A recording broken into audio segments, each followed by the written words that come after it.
वसईमध्ये मोठ्या प्रमाणामध्ये मुसळधार पाऊस सुरू झालेला आहे आणि आयुक्त पृथ्वीराज बीपी जे आहेत हे सध्या या परिस्थितीची पाहणी करत आहेत। आपण जर बघितलं तर या ठिकाणी जो वागराळपाडा जो आहे त्या ठिकाणी 2 कार जे आहेत ह्या वाहून गेलेल्या होत्या आणि आता इथले जे काही नागरिक जे आहेत हे संतप्त झालेले आहेत।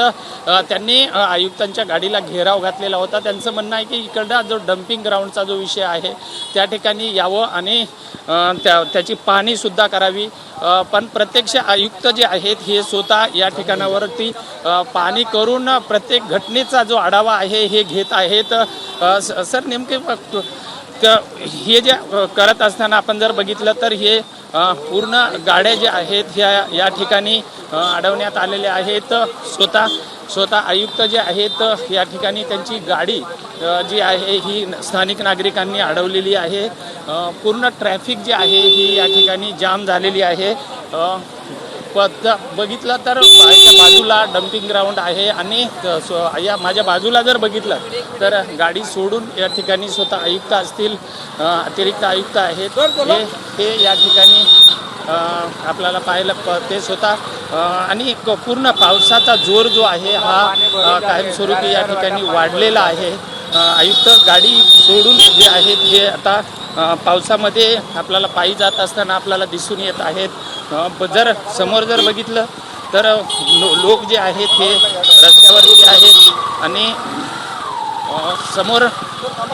समोर जे पूर्ण पाणी झालेलं आहे आणि नागरिक बघितलं तर आयुक्ताच्या घोषणा ज्या आहेत त्या ठिकाणी आपण बघतोय लोक नागरिक संतप्त झालेले आहेत आणि आयुक्त स्वतः गाडीच्या पुढे जाऊन त्यांची पाहणी करून पुढे गेलेले आहेत। आणि लोकांनी कारण परिस्थिती जर बघितली तर वसई विरारमधली अतिशय भयावह परिस्थिती आहे।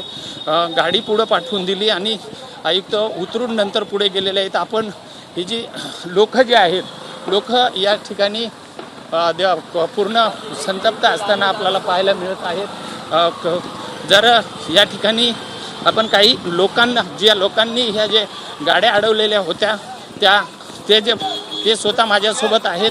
नेमकं काय म्हणणं होतं तुमचं? माझं इतकंच म्हणणं आहे, तुम्ही बघत असाल तुमच्या पायाखाली जो घाण पाणी येतो, चिखलचा पाणी येतो, तो डम्पिंगचं पाणी आहे। इथे परिस्थिती हाताबाहेर गेली तेव्हा आयुक्त इथे उगवलेत। आम्ही वारंवार पत्रव्यवहार करतो, डम्पिंगची फक्त आम्ही व्यवस्था करतोय। तुम्ही व्यवस्था बोलण्यात नाही होत, ती दिसण्यात असते, ती झाली पाहिजे। त्या गावात आम्ही राहतो। आज भोयदावाड्याच्या नाक्यापासनं ते डम्पिंगच्या एंट्रीपर्यंत रस्त्यावर बघितलं तर एक साईडला कचऱ्याच्या गाड्यांची लाईन असते।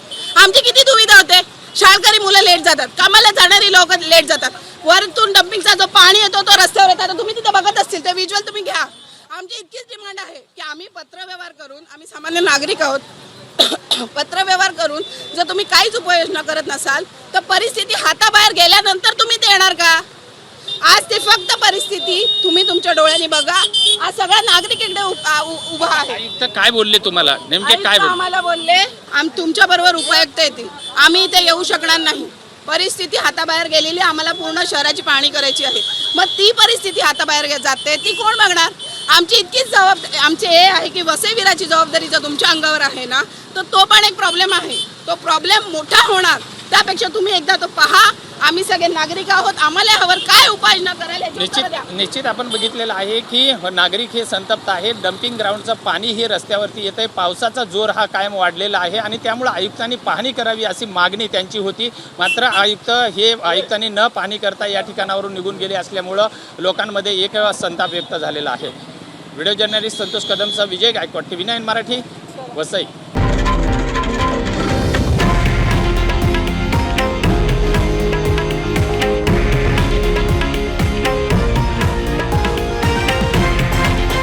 हे आहे देशातील नंबर 1 न्यूज नेटवर्क आणि आपण पाहत आहात TV9 मराठी, एकमेव।